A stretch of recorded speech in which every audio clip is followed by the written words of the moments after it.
Hello friends, स्वागत है आप सभी का योगी एम्प्लॉय हेल्पलाइन पे। आज हम इस वीडियो में बात करेंगे कि जो हॉरिजॉन्टल रिजर्वेशन होता है उसकी वजह से जो वर्टिकल रिजर्वेशन वाले कैंडिडेट्स हैं उनको कितना नुकसान होता है। तो इसी वीडियो में हम ये सारी चीज़ें देखने का प्रयास करेंगे। अगर आप इस चैनल पर नए हैं तो चैनल को ज़रूर सब्सक्राइब कीजिएगा और इस वीडियो को लाइक करना ना भूलें। सबसे पहले मैं एक वार्निंग के साथ इस वीडियो को शुरू करना चाहूँगा। देखिए, हर वैकेंसी में कुछ लोग ऐसे होते हैं जो वैकेंसी में एग्ज़ाम होने के जस्ट बाद सक्रिय हो जाते हैं किसी न किसी मुद्दे को लेकर उस वैकेंसी में रिट लगाने के लिए। चूँकि बेरोज़गार लोगों को भी ऐसा लगता है कि क्या पता रिट लगाने से हमें कुछ फ़ायदा हो जाए, विदाउट नोइंग कि उसके पीछे कॉन्सेप्ट क्या है। यानी उनको जो मुद्दा है उसके बारे में उनको कोई जानकारी भी नहीं होती है और फिर भी वो रिट लगाने के लिए वो तैयार हो जाते हैं और उसमें जो है वो पैसे देना स्टार्ट कर देते हैं। तो होता क्या है कि ऐसे बहुत सारे बच्चों से पैसे इकट्ठे करके जो रिट लगाने वाला व्यक्ति है वो थोड़े दिन तक तो एक्टिव रहता है, वकील से बातचीत करता है और फिर कुछ दिन बाद में वो गायब हो जाता है। या फिर क्या होता है कि जो उसके पास पैसा आया है टोटल, उसका कोई हिसाब किताब आपको देखने को नहीं मिलता है। और ये वैकेंसी, किसी भी प्रकार की वैकेंसी को आप उठा के देख लीजिए तो ऐसा हर वैकेंसी में होता है और बहुत सारे बच्चों के पैसे डूबते हैं। पहले वो आपसे कुछ कम पैसे लेंगे, मान लीजिए सबसे 2-2 हज़ार रुपये इकट्ठा कर लिए। उसके बाद में वो क्या करेंगे, और पैसे मांगेंगे कि आगे मामला ले जाना है, डिवीजन बेंच में ले जाना है। इस प्रकार करते करते वो एक बच्चे से 5-5 हज़ार रुपये, 10-10 हज़ार रुपये ऐंठ लेते हैं और उसका फिर होना कुछ नहीं है। बहुत सारी मामलों में ऐसा देखा गया है। बहुत कम ऐसे जेन्युइन मामले होते हैं जिसमें कि रिट लगाई जानी चाहिए और जो भी व्यक्ति उसमें पैसा दे रहा है उसको उसके पीछे का कॉन्सेप्ट पता होना चाहिए। यानी कि अगर आपके कॉन्सेप्ट ही क्लियर नहीं है तो आपको पैसे देने का कोई मतलब बनता नहीं है। जैसे ही आप पैसे देंगे तो आपके डूबने ही हैं, क्योंकि आप ऐसी चीज़ पर ही रिट लगाने वाले हैं जिसका कि कोई सेंस नहीं निकलता है। किस प्रकार से ये जो हॉरिजॉन्टल रिजर्वेशन वाला मुद्दा है ये भी इसी प्रकार का है जिसमें कोई बेस नहीं है, बस जो एक हाइप बनी हुई है। लोग कुछ भी पोस्ट कर दे रहे हैं ट्विटर पे वगैरह और लोग उनके पीछे लग जाते हैं और आखिर में अपने पैसे गंवा के बैठते हैं। तो हम इसको समझने का प्रयास करेंगे कि ये चीज़ है क्या। मैंने आपको जो अपनी एक्सपेक्टेड कट ऑफ बताई थी, मैंने उसमें ये भी बताया था कि प्रत्येक कैटेगरी में से हॉरिजॉन्टल रिजर्वेशन की सीटें कितनी जाने की चांसेज है, यानी कितनी सीटें जो है वो हॉरिजॉन्टल के लिए रह जाएगी। सबसे जो बड़ा एग्जांपल मैं आपको अगर बताऊं ओबीसी का, तो देखिए ओबीसी में मैंने आपको बताया था कि 310 सीट जो है वो एमई को मिल सकती है। अब इसका मतलब डायरेक्ट ये नहीं निकाल सकते कि सारे 310 लोग जो हैं वो एमई का फ़ायदा ले रहे हैं। इसका मतलब ये है कि ये जो 310 लोग हैं इसमें से 250 के करीब ऐसे लोग हैं जो ऑलरेडी अपनी खुद की कैटेगरी में ही सिलेक्ट हैं। यानी कि मान लीजिए कोई ओबीसी का व्यक्ति और कोई ओबीसी एमई का व्यक्ति है, तो 310 में से 250 लोग तो ऐसे हैं जिनको इस एमई कैटेगरी से कोई मतलब नहीं है, वो ओबीसी से तो सेलेक्ट होंगे ही ना। आप इस ओबीसी के रिजर्वेशन को तो उनसे छीन नहीं सकते। तो आप यहाँ पर ये क्लियरली देख पा रहे हैं कि 310 में से 250 लोग तो खुद की कैटेगरी में बिना एमई के ही सेलेक्ट हो जा रहे हैं।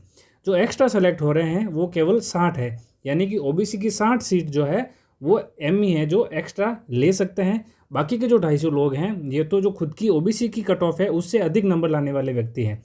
तो अब इसको कैसे रिप्रेजेंट किया जा रहा है, कुछ तथाकथित छात्र नेताओं द्वारा, उनके द्वारा ये कहा जा रहा है कि ओबीसी में से सारी 600 की 600 सीट या 300-400 सीट जो है वो एमई को चली जाएगी, लेकिन ऐसा नहीं है। इसमें से अधिकतर बच्चे ऐसे होने वाले हैं एमई के जो उनके पास एमई का अगर रिजर्वेशन होता भी नहीं फिर भी वो सिलेक्ट हो जाते हैं। जैसे कि ये 250 लोग सिलेक्ट होने वाले हैं, इनको एमई की कोई रिजर्वेशन की ज़रूरत नहीं है। और अब ये भी देखना पड़ेगा आपको कि ये जो 250 लोग सेलेक्ट हो रहे हैं ओबीसी की खुद की कैटेगरी में, ये एमई की सीट को भी कम कर रहे हैं। यानी कि जो एमई के लिए रिजर्व सीट है टोटल मान लीजिए 613 सीट, तो उसमें से भी तो ये 250 लोग कम हो ही रहे हैं और ऊपर से ये खुद की कैटेगरी जो ओबीसी है उससे भी तो अधिक नंबर ला रहे हैं। तो इससे प्रभावित होने की ज़्यादा आवश्यकता मुझे लगता नहीं है। बच्चों को ऐसे ही उनको मिसगाइड करके उनसे पैसे हटने की मुझे लगता है कि चीज़ें चल रही है। कुछ लोग ये भी कह रहे हैं कि जो ओबीसी एमई का व्यक्ति है वो जनरल में तो माइग्रेट करेगा नहीं, इसलिए वो जनरल की सीट गाएगा। मैं आपको एक चीज़ बता दूं, सिंपल सी बात यह है कि जैसे मान लीजिए 10 बच्चे हैं ओबीसी के, टॉप 10 नंबर वाले बच्चों की मैं बात कर रहा हूँ। अब इसमें से आप ये मान लीजिए कि 3, 4 और 5 नंबर पे जो बच्चा है वो ओबीसी का भी है और एमई का भी है, यानी कि इसको एमई का रिजर्वेशन नहीं होता फिर भी ये तो सेलेक्ट होने थे।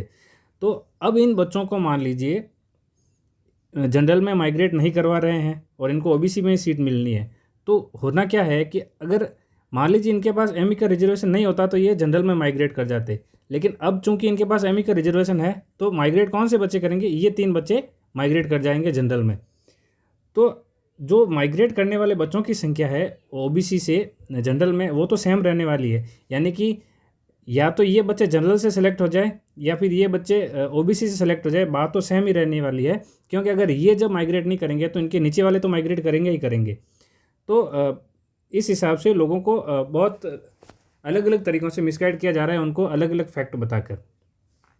तो आपको बस इतना सा समझ लेना है यहाँ पर कि जब भी ऊपर वाले लोग माइग्रेट नहीं कर रहे हैं, इसका मतलब उनकी जगह पर दूसरे लोग ऊपर की कैटेगरी में माइग्रेट करने वाले हैं। तो ओवरऑल जो मेरिट रहेगी उस पर कोई फ़र्क नहीं पड़ना है, बच्चा जनरल से सेलेक्ट होता है या ओबीसी से सेलेक्ट होता है उससे कोई फ़र्क नहीं पड़ना है, प्रमोशन में दोनों को ही रिजर्वेशन नहीं मिलता है। तो अगर बात केवल सिलेक्शन की होनी चाहिए तो जनरल और ओबीसी की सीटों को भी तो साथ में काउंट करके देखा जाना चाहिए, क्योंकि जो जनरल में एग्ज़ाम देने वाले बच्चे ही 3,500 के करीब ही हैं। तो इसमें जितने भी लोग सेलेक्ट होंगे, यानी कि ये जो सारी सीटें हैं इनमें जो भी सेलेक्ट होंगे वो ज़्यादातर लोग हैं वो अदर कैटेगरी के होंगे, यानी ओबीसी एससी एसटी से आकर यहाँ पर सेलेक्ट होने वाली है। तो ये ओपन कैटेगरी है जो सबके लिए खुली पड़ी है। दूसरी बात यह है कि ये भी दिखाया जा रहा है लोगों के द्वारा कि ओबीसी और जनरल में से ही ज़्यादातर सीट जाने वाली है, जबकि ऐसा नहीं है। कोई भी एससी का व्यक्ति अगर खुद की कैटेगरी को पार करेगा, यदि उसने एमई का फ़ायदा नहीं लिया है सीटी में, तो वो क्या करेगा, वो खुद की कैटेगरी में ही सेलेक्ट होना है। यानी यहाँ पर मैं आपको एक एससी का कैंडिडेट का एससी कैटेगरी में अगर मैं बात करूँ तो टोटल 90 के करीब लोग हैं वो एससी कैटेगरी में सेलेक्ट होने वाले हैं एमई के। तो इसमें से जो है 60 के करीब तो ऐसे व्यक्ति होंगे जो खुद की कैटेगरी को कट ऑफ को वैसे भी पार कर ही रहे हैं। तो इसको आप टोटली 90 के रूप में नहीं देख सकते, इसमें से जो एक्स्ट्रा सेलेक्ट होने वाले हैं वो तो करीब 30 के करीब ही व्यक्ति होंगे, 30 से ज़्यादा होने की संभावना नहीं है। इस प्रकार से बहुत ज़्यादा फर्क पड़ना नहीं है इस हॉरिजॉन्टल रिजर्वेशन से।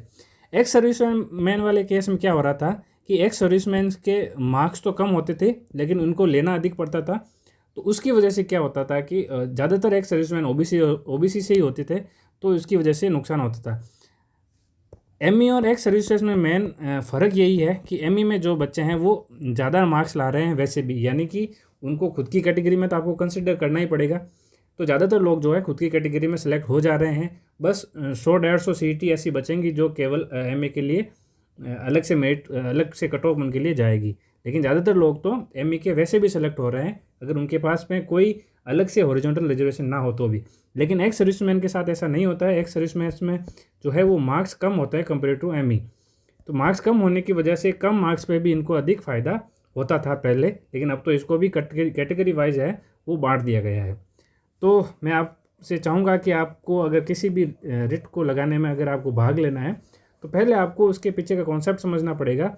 आपको ऐसे अंधाधुंध तरीके से किसी के भी साथ में नहीं जुड़ जाना है। आई होप कि आपको ये वीडियो पसंद आया होगा। अगर आपको वीडियो पसंद आएगा वीडियो को जरूर लाइक कीजिए, चैनल को सब्सक्राइब करना ना भूलें। Thank you.